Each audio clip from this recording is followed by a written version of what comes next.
नमस्कार मित्रांनो.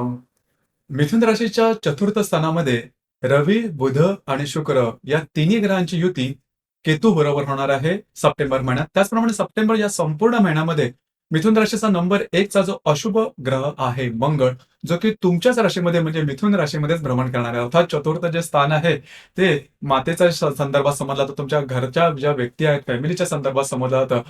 हे जे ग्रह आहेत त्यांचं केतू बरोबरची युती आणि इतरही जे ग्रह आहेत त्याचा संपूर्ण जे प्रभाव परिणाम आहेत हे सप्टेंबर महिन्यामध्ये कशा प्रकारचे राहतील, त्याचप्रमाणे ग्रहांचे योग आहेत त्याचे प्रभाव कशा प्रकारे राहतील, या सर्व संदर्भातले खुलासेवा चर्चा आपण या व्हिडिओमध्ये करणार आहोत. तर सर्वात सुरुवातीला आपण विचार करू की तुमचं जे स्वास्थ्य आहे शारीरिक आणि मानसिक हे नेमकं कशा प्रकारचं असेल.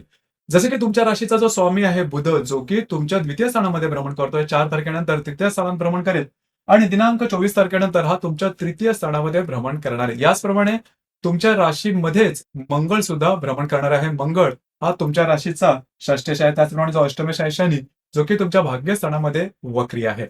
तर या सर्वांचा एकंदरीतच विचार करायचा झाला तर या संपूर्ण महिन्यामध्ये तुम्ही बऱ्याच प्रमाणात ऍक्टिव्ह असणार आहात. म्हणजे बऱ्याच प्रमाणात तुम्ही काम तसं पण पाहिलं तर तुमच्या राशीच्या मनामध्ये बऱ्याच प्रकारचे प्लॅनिंग भरपूर असतात. बरंच काम तुम्हाला एकदम करायचं असेल तर साधारणतः उत्साहाची जी घाई म्हणतो ती घाई तुमच्या मनामध्ये असतेच आणि मनामध्ये बऱ्याच प्रमाणे विचार गडबड थोडासा गोंधळास्पद परिस्थिती असते बऱ्याच वेळेस आणि त्यामुळे तुमचे मूड स्विंग सुद्धा होत तर अशाच प्रकारचा काही अनुभव तुम्हाला या महिन्यामध्ये येणार आहे. परंतु त्याचा चांगला भाग हा की तुम्ही प्रत्यक्ष कामं करायला लागणार आहात. कारण तुमची जी रास आहे ती प्रत्यक्ष कामं करण्यात किंवा जास्त काम मेहनत केली तर लवकर मलूल होते किंवा थकून जाते.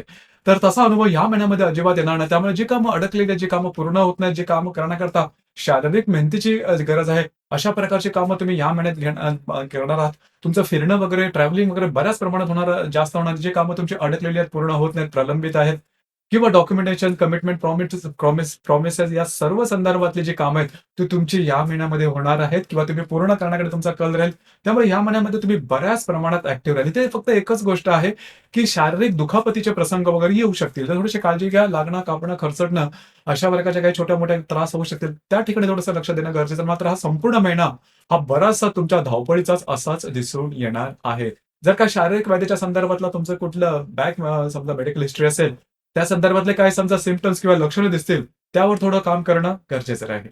यानंतर आपण चर्चा करणार आहोत तुमचा आर्थिक स्तर नेमका कशा प्रकारचा असेल. जसं की तुमच्या राशीच्या द्वितीय स्थानामध्ये जो बुध आहे, हा बुध भ्रमण करत आहे. दिनांक 5 तारखेनंतर तो तृतीयात भ्रमण करणार. पंचमीत जो शुक्र आहे, चतुर्थात भ्रमण करतोय. 19 तारखेनंतर पंचमात भ्रमण करणार आहे आणि तुमच्या राशीचा जो अष्टमेश आहे शनी, जो की तुमच्या भाग्यस्थानामध्ये भ्रमण करतोय, वक्री आहे आणि सगळ्यात महत्त्वाचं म्हणजे जो लाभेश आहे मंगळ, हा तुमच्याच राशीमध्ये भ्रमण करणार आहे. अजिबात काळजी करू नका. या महिन्यामध्ये आर्थिक स्तर हा तुमचा अतिशय उत्तम राहील. खास करून 20-22 तारखेनंतर बऱ्याच प्रमाणात तुम्हाला त्याचे चांगले उत्तम अनुभव येणार आहेत. जी तुम्ही कामे याच्या आधी केलेली असेल त्याचे सुद्धा काही चांगले लाभ तुम्हाला मिळतील. याचप्रमाणे जर तुम्ही शेअर मार्केटमध्ये ट्रेड करत असाल तर काही चांगले उत्तम लाभ तुम्हाला मिळतील आणि यापूर्वी जर का तुम्ही काही गुंतवणूक केलेली असेल तर त्याच्या संदर्भातले काही चांगले लाभ तुम्हाला 20-22 तारखेनंतर निश्चितच चांगले मिळतील. तर एकंदरीत सांगायचं झालं तर आर्थिक आघाडीवर या महिन्यामध्ये म्हणजे सप्टेंबर महिन्यामध्ये तुम्हाला काहीही प्रॉब्लेम येणार नाही. यानंतर गृहसौख्याबद्दल सांगायचं झालं तर गृहसौख्याबद्दल इथे एक गोष्ट महत्वाची आहे, की तुमचं चतुर्थ स्थान जे मी सुरुवातीला सांगितलं या स्थानामध्ये रवी, बुध, शुक्र आहेत आणि केतू सुद्धा आहेत आणि रवी, बुध, शुक्राची युती केतू बरोबर सुद्धा होणार. तर इथे सगळ्यात महत्वाची गोष्ट म्हणजे घरातल्या ज्या व्यक्ती असेल त्यांच्या बरोबरचं जे इंटरॅक्शन असेल ते थोडंसं वेगळं राहील. थोडेसे वादविवादाचे प्रसंग निर्माण होतील. त्या ठिकाणी थोडंसं लक्ष देणं गरजेचं राहील. किंवा तुमची जी रास आहे ती भावूक आहे. छोट्या-मोठ्या शब्दाने सुद्धा लवकर दुखावली जाते. तर असं काही जर जर जर का असे काही प्रसंग आले धीरोदात्तपणे त्याचा सामना करणं गरजेचं आहे राहील आणि तुमची जी रास आहे तो थोडीशी ऍडजस्ट करायला सुद्धा तयार होते. तर ऍडजस्टिव्ह नेचर जर का दाखवलं तर काही घरचे ज्या वातावरण त्याचं स्फोटक वगैरे होणार नाही. तर तिथे थोडंसं लक्ष देणं गरजेचं राहील. मात्र घरातल्या ज्या व्यक्ती असेल त्यांच्या आरोग्याकडे मात्र लक्ष द्यावं लागेल. आरोग्याच्या त्यांच्या संदर्भातले काही त्रास या महिन्यामध्ये जास्त प्रमाणात डोकं वर काढू शकतील. त्या ठिकाणी लक्ष द्या. ही गोष्ट थोडीशी महत्वाची राहील.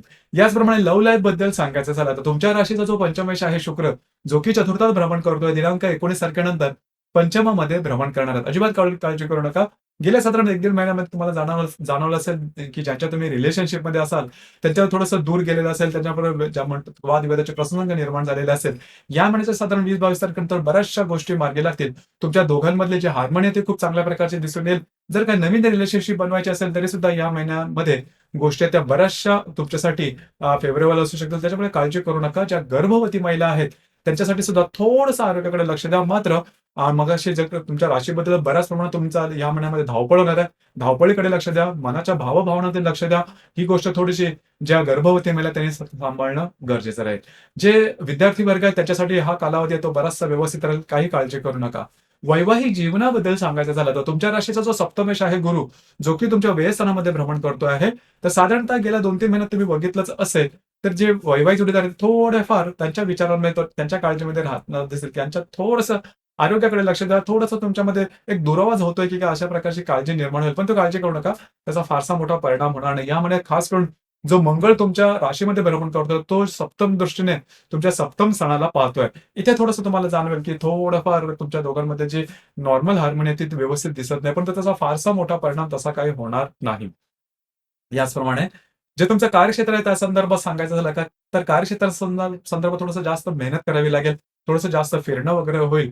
तेच होईल. बाकी एकंदरीत सांगायचं झालं तर या संपूर्ण महिन्यामध्ये खास करून जो तुमचा फोकस राहायला हवा किंवा जे तुमचं लक्ष राहायला हवं, की ज्या संदर्भात तुम्हाला जास्त थोडासा त्रास किंवा अडचणी जाणवतील, ते पहिली म्हणजे तुमची धावपळ, गडबड किंवा थोडंसं आरोग्य आणि दुसरी सगळ्यात महत्त्वाची गोष्ट म्हणजे म्हणजे घरातल्या ज्या व्यक्ती असतील त्यांच्याबरोबर तुमचं असणारं इंटरॅक्शन किंवा वास्तुसुख किंवा गृहसौख्य ज्याला आपण म्हणतो, त्या संदर्भात थोडंसं अलर्ट राहणं गरजेचं राहील. यानंतर आपण चर्चा करणार आहोत ग्रहयोगांबद्दल. डे टू डे लाईफवरती जे ग्रहयोग आहे त्याचा प्रभाव परिणाम नेमका कशा प्रकारचा असेल? जसं की दिनांक 3 तारखेला नेपच्यून आणि मंगळाचा केंद्रयोग होणार आहे. मंगळ जो की तुमच्याच राशीमध्ये भ्रमण करतोय, जो नेपच्यून तुमच्या 10व्या स्थानामध्ये भ्रमण करतोय. दोघांचा केंद्रयोग होणार आहे. लागणं, कापणं, खरचरणं किंवा थोडंसं जास्त प्रमाणात शारीरिक त्याच्या संदर्भातला त्रास होणं, असे काही अनुभव तुम्हाला येतील, तर थोडंसं तुम्ही सतर्क राहणं गरजेचं राहील. याचप्रमाणे दिनांक 4 तारखेला शुक्र आणि केतूची युती होणार आहे तुमच्या चतुर्थ स्थानामध्ये. इथे घरातल्या ज्या महिला वर्ग असतील, त्यांना स्वतःच्या आरोग्याकडे लक्ष देणं गरजेचं राहील. आरोग्याच्या संदर्भातले छोटे-मोठे त्रास या दरम्यान येऊ शकतील. याचप्रमाणे दिनांक 7 तारखेला हर्षल आणि बुधाचा केंद्रयोग होणार आहे. बुध जो की तुमच्या तृतीयात भ्रमण करतो. त्याच्याबरोबर व्ययातला जो हर्षल आहे, हा केंद्रयोग करणार आहे. तर साधारणतः कागदोपत्री व्यवहार, कमिटमेंट, प्रॉमिसेस यापासून थोडंसं लांब राहणं गरजेचं राहील. स्वतःच्या आरोग्याकडे सुद्धा थोडंसं लक्ष देणं महत्त्वपूर्ण राहील. मनाजोगत्या घटना घडणं या दरम्यान थोडंसं कठीण राहील. तुमचे अंदाज चुकू शकतील. याचप्रमाणे दिनांक 15 तारखेला गुरु आणि शुक्राचा त्रिकोण योग होणार आहे. गुरु जो की तुमच्या व्ययात भ्रमण करतोय, जो शुक्र तुमच्या चतुर्थात भ्रमण करतोय. दोघांचा त्रिकोण योग शुभ फलदायी असाच असणारा. घरातल्या व्यक्तींबरोबर नातेसंबंध सुमधुर अशा प्रकारचे दिसून येतील. घरातल्या व्यक्तींकडे बाहेर फिरायला जाण्याचा योग संभवतो. त्याचप्रमाणे घरातले काही शुभ कार्य होतील. घरात काही नवीन वस्तू येण्याचा योग सुद्धा संभवतो. तो गुरु शुक्रचा जो त्रिकोण योग आहे, हा तुमच्यासाठी शुभ फलदायी असाच असणार आहे. याचप्रमाणे दिनांक 18 तारखेला शनी आणि बुधाचा प्रतियोग होणार आहे. शनी जो की तुमच्या भाग्यस्थानात आहे, वक्री आहे आणि जो बुध तुमच्या तृतीयात भ्रमण करतोय. दोघांचा प्रतियोग थोडंसं मानसिक ताणतणावाखाली थोडंसं जाऊ शकाल आणि तुमच्या राशीला तर वेगळं काही सांगायला नको. छोट्या-मोठ्या गोष्टी सुद्धा तुमच्यासाठी फार मोठ्या घटना होऊन जातात. तर त्या ठिकाणी लक्ष द्या आणि पण भावनेच्या आहारी जाऊन चुकीचे निर्णय मात्र या दरम्यान घेऊ नका. स्ट्रेस, टेन्शन थोडंसं जाणवेल. यानंतर दिनांक 19 तारखेला हर्षल आणि रवीचा त्रिकोण योग होणार आहे. रवी जो की तुमच्या तृतीयात भ्रमण करेल आणि जो हर्षल तुमच्या व्ययात भ्रमण करतोय. दोघांचा त्रिकोण योग शुभफलदायी राहील. काही महत्त्वपूर्ण घटना घडामोडी ज्या की तुमच्या वास्तूच्या घरातल्या फॅमिली मेंबरच्या संबंधित असेल, त्या या दरम्यान असेल. अर्थात त्या शुभफलदायी अशाच प्रकारच्या असू शकतील. याचप्रमाणे दिनांक 20 तारखेला नेपच्यून आणि रवीचा प्रतियोग होणार आहे तुमचा चतुर्थ आणि दशम स्थानातून. तर घरातला जो मुख्य पुरुष असेल, महत्त्वाच्या ज्या व्यक्ती असेल, त्यांच्या थोडंसं आरोग्याकडे लक्ष देणं गरजेचं आहे. आरोग्याचे छोटे-मोठे त्रास या दरम्यान डोकं वर करू शकतील.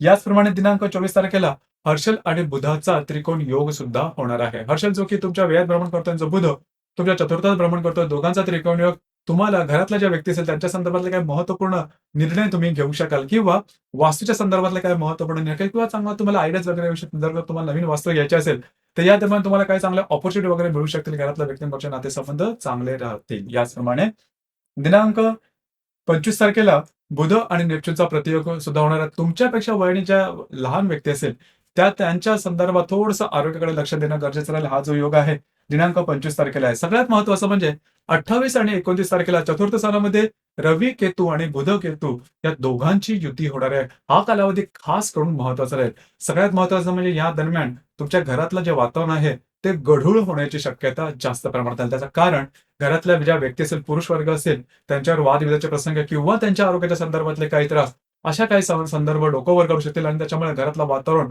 थोडंसं वेगळं होईल. या संदर्भात थोडीशी काळजी घेणं, लक्ष देणं, थोडंसं ॲडजस्ट जरा जे आहे धोरण, ते तडजोडीचं धोरण थोडंसं ठेवा. जेणेकरून घरातलं जे वातावरण आहे ते टोक गाठणार नाही. याकडे लक्ष देणं महत्त्वपूर्ण राहील. कारण या महिन्यामध्ये जे ग्रहणाचा जो प्रभाव आहे तो साधारण तुमच्या घरातल्या वातावरणात राहील. त्या संदर्भात थोडीशी काळजी घेणं महत्त्वपूर्ण राहील. याचप्रमाणे दिनांक 30 तारखेला शनी आणि मंगळाचा त्रिकोण योग होणार आहे. मंगळ जो की तुमच्याच राशीमध्ये भ्रमण करतोय, तर शनी तुमच्या भाग्यस्थानात वक्री आहे. दोघांचा त्रिकोण योग शुभफल देईल. तुम्हाला जास्त प्रमाणात ऍक्टिव्ह बनवेल. महत्त्वपूर्ण कामं तुमची पूर्ण होताना दिसतील. संपूर्ण महिन्यामध्ये जो काही शिंक किंवा जो काही घरातल्या फॅमिलीच्या संदर्भातले जे काही त्रास वगैरे ते बऱ्याच प्रमाणात या दरम्यान नाहीसे होतील आणि तुमच्यामधला एक कॉन्फिडन्स किंवा एनर्जी ही जबरदस्त दिसून येईल. जी कामं अडकलेली आहेत, पूर्ण होत नाही, ते या दरम्यान पूर्ण करू शकता. फिरणं वगैरे सुद्धा या दरम्यान थोडंसं जास्त होऊ शकेल. याचप्रमाणे या महिन्याच्या 2 तारखेला जी अमावास्या आहे, ही अमावास्या तुमच्या तृतीय स्थानामध्ये होणार आहे आणि पौर्णिमा आहे ती 17 तारखेला होणार आहे. तर साधारणतः जी अमावास्या आहे त्या दरम्यान स्वतःच्या आरोग्याकडे लक्ष द्या. आरोग्याच्या संदर्भात त्रास होऊ शकतात. कमिटमेंट, प्रॉमिसेस यापासून थोडंसं लांब राहणं गरजेचं राहील. फिरणं वगैरे होऊ शकेल. काळजी घ्या स्वतःच्या आरोग्याच्या संदर्भात. याचप्रमाणे असं पण पाहिलं तर अमावास्या आणि पौर्णिमेला थोडंसं रविचंद्राचं आकर्षण पृथ्वीकडे थोडं जास्त असतं. आपण थोडंसं जास्त प्रमाणात इमोशनल होतो आणि इमोशनने जाऊन घेतलेले निर्णय चुकण्याची शक्यता असते. त्यामुळे या दरम्यान म्हणजे या महिन्याच्या साधारण 2 आणि 17 तारखेला कुठल्याही प्रकारचे महत्त्वपूर्ण निर्णय घेऊ नका. तर मित्रांनो, हे होतं मिथुन राशीचं सप्टेंबर 2024 करताचं संपूर्ण राशीफळ. आपल्याला हे राशीफळ कसं वाटलं नक्की कळवा. धन्यवाद.